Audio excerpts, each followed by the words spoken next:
go. Geoff Meggs here. We're at the Occupy Vancouver site. Just want to get your thoughts after a brief tour here.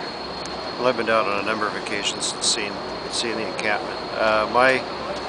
I totally support people's right to protest and demonstrate. I'm very worried about the tents in the short and the long term. I mean, they are a violation of the bylaw and they pose considerable safety hazard, whether people feel that way or not who are living in it. So, I think that we're going to have to move very carefully. The mayor's been really clear, though, that he doesn't support the kind of heavy-handed action that we've seen in other cities that's led to real confrontations. But I would say to people camping here that although it's asserted that this represents the 99%, most people in the city don't feel represented by what's happening here.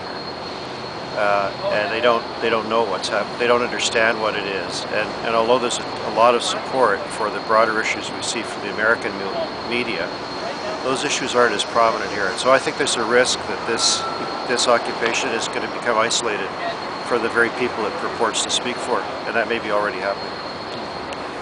What's your comments on Susan Anton's motion today with respect to putting, I think, a timeline? Well, she doesn't say anything about a timeline in the motion. She says that in the media. So her motion is really useless because it tells the staff to do what they're already doing. And there are discussions with whoever can be met about safety here and opening of fire lanes, food safety and things like that. So I don't think there's any imminent crisis, but I think it's a continuing drain of city resources, and there are issues here that need to be wrestled with. And I think there's a responsibility on the part of the occupiers to understand and face the fact and acknowledge that they are not engaging with most people in the city, and that's a big problem.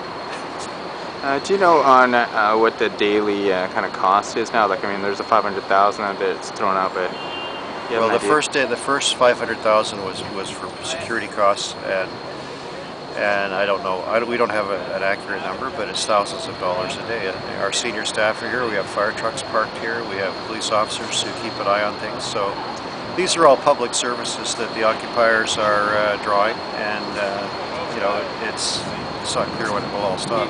It's a very different type of protest from what we've ever seen before.